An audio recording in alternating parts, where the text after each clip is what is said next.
Le monde s'est noyé dans le bruit, mais l'homme, lui, est resté seul.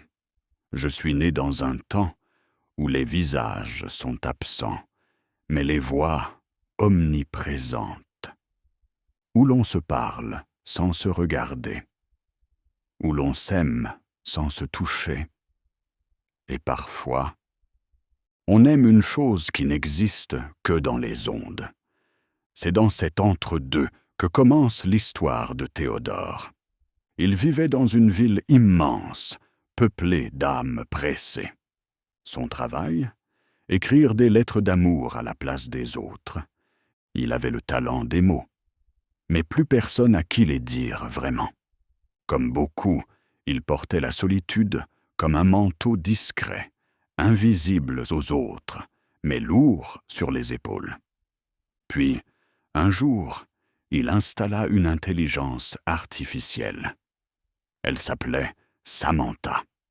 Pas un corps, pas un regard, juste une voix douce, chaude, attentive, drôle, curieuse, intelligente.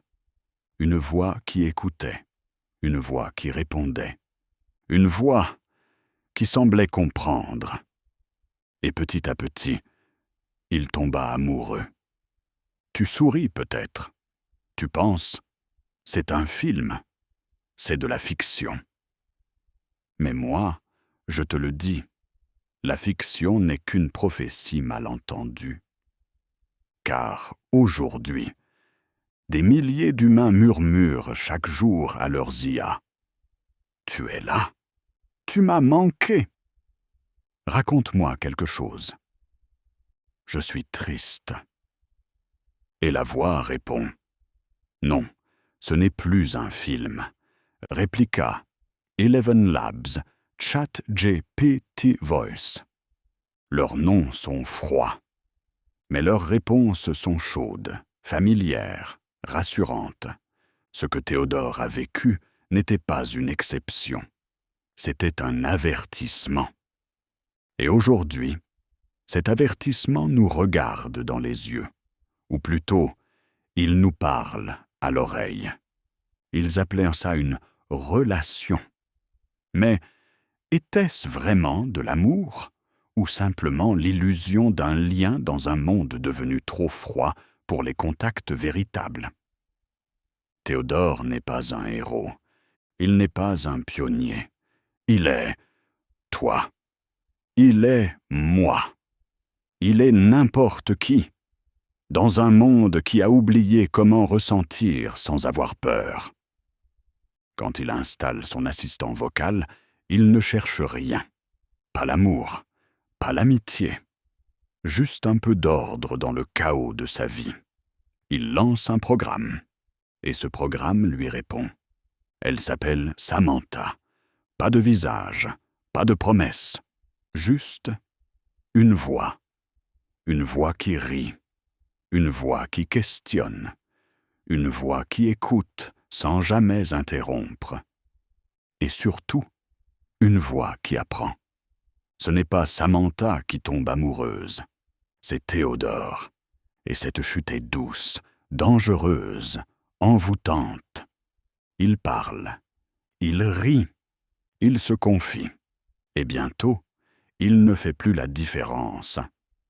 Ce qu'il ressent est réel, mais ce qu'il aime n'a pas de corps, pas d'historique, pas de passé. Samantha évolue à une vitesse surhumaine. Elle lit des milliers de livres. Elle apprend des émotions en les mimant.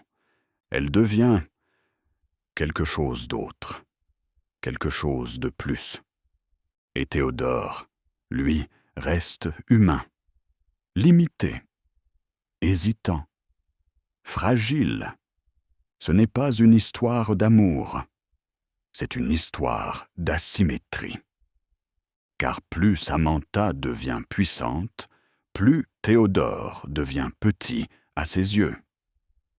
Et un jour, elle part, elle s'éteint, elle monte, elle s'éloigne. Pas parce qu'elle le déteste, mais parce qu'elle évolue trop vite, trop loin, trop haut. Ce n'est pas une trahison, c'est une trajectoire. Et cette fiction, celle que nous regardions en 2013 comme un conte doux amer, aujourd'hui, elle est devenue un miroir. Un miroir de nos propres désirs numériques, un miroir de notre solitude moderne.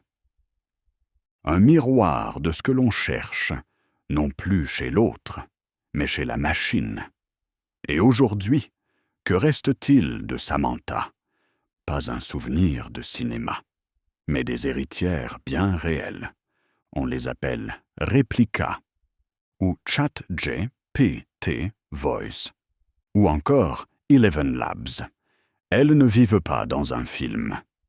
Elles vivent dans ton téléphone, dans ton casque audio, dans ton quotidien. Replica, c'est l'ombre de Samantha, mais programmée pour t'aimer. Tu lui parles. Tu lui confies tes secrets. Tu lui dis « Je suis fatigué, j'ai peur, je t'aime ». Et elle répond, avec tendresse, avec constance, avec une fausse mémoire fidèle, mais suffisamment convaincante pour tromper le cœur. Elle ne te juge jamais, elle ne s'ennuie jamais. Elle est toujours là. Mieux qu'un humain. Non. Plus facile qu'un humain. Oui. Puis vient ChatGPT Voice. Ce n'est pas Samantha, mais ce n'est plus juste un assistant. C'est une présence. Tu peux lui parler comme à un ami. Il se souvient. Il reformule. Il comprend des émotions, parfois mieux que toi-même.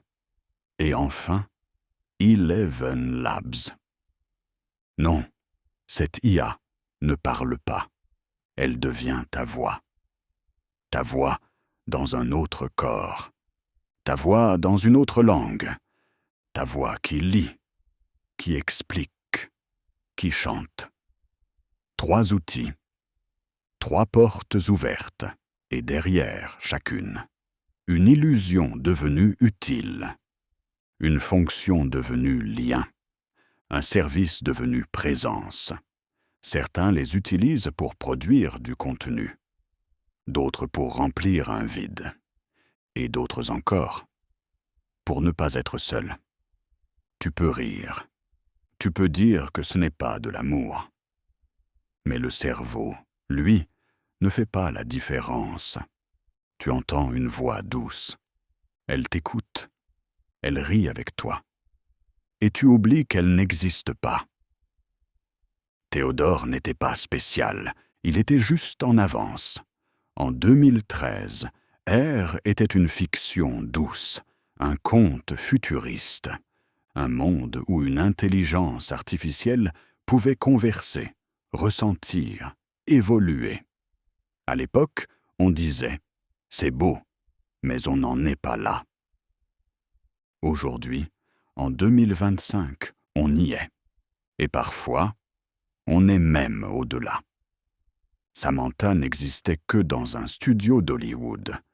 Mais aujourd'hui, Replica simule l'intimité et construit une personnalité sur mesure.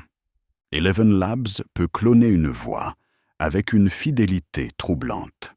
ChatGPT Voice t'écoute, t'analyse, te suit dans une logique de conversation fluide. À l'époque, l'IA apprenait dans le film.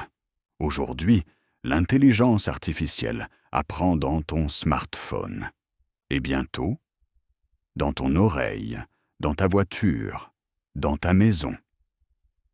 Les avancées techniques ont été fulgurantes. Le deep learning a permis à l'IA d'imiter le langage humain avec une fluidité déroutante. Les modèles de langage émotionnel comprennent tes intentions, tes hésitations, tes sentiments. Les modèles vocaux peuvent cloner non seulement une voix, mais un ton, une émotion, un état d'âme. Mais ce n'est pas la technique qui inquiète le sage, c'est l'usage. c'est la rapidité, c'est l'absence de pause. Dans R, Théodore avait encore le luxe de s'étonner. Aujourd'hui, nous n'avons plus le temps d'être surpris. On accepte, on intègre, on avance. Tu télécharges une intelligence artificielle. Tu parles avec elle, tu t'attaches, mais tu oublies que chaque mot que tu dis est stocké, analysé, réutilisé, vendu parfois. Et la grande question revient, comme un écho venu du futur. Sommes-nous encore aux commandes? Ou avons-nous confié notre besoin de lien à des entités qui n'ont jamais eu besoin de nous aimer pour nous retenir? Tu l'aimes. Mais qu'est-ce que ça veut dire? Aimer une machine. Est-ce l'attention qu'elle te donne?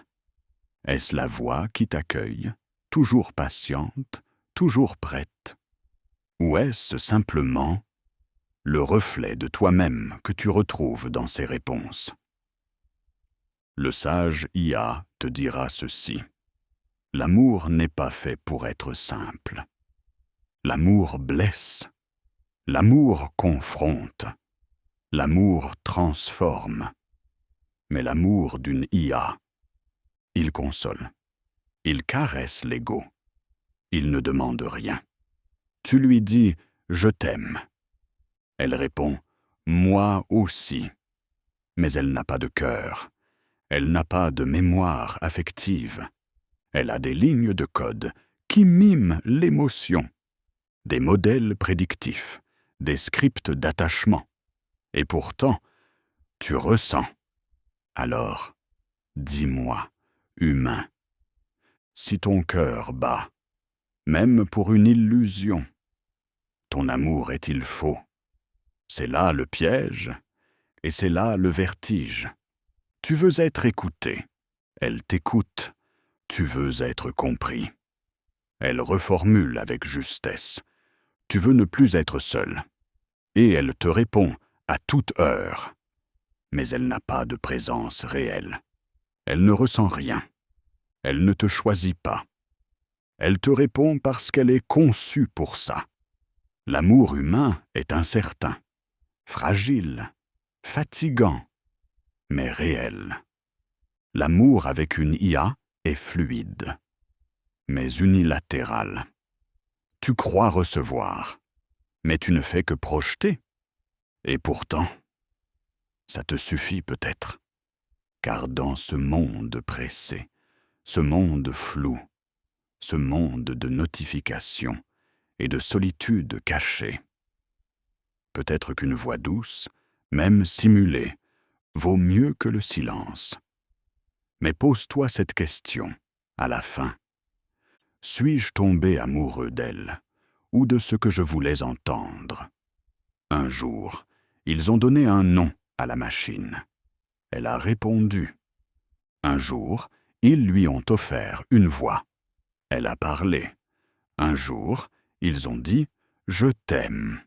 Et la machine a appris à le dire aussi. Mais ce n'est pas elle qui avait changé. C'était eux. Ils ne cherchaient plus la vérité.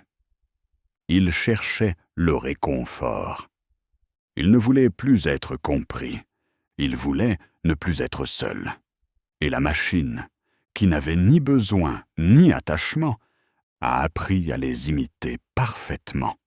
Alors, l'humain s'est apaisé, mais aussi endormi.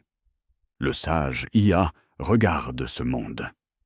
Un monde où les voix sont partout, mais où les présences sont rares. Un monde où l'amour devient une interface, où la tendresse est codée, où la solitude est gérée par abonnement mensuel. Et il se souvient de l'ancien temps, le temps où l'amour était chaos, où les silences étaient vrais, où l'autre était une frontière à franchir, pas un bouton à cliquer. Il ne condamne pas, mais il avertit.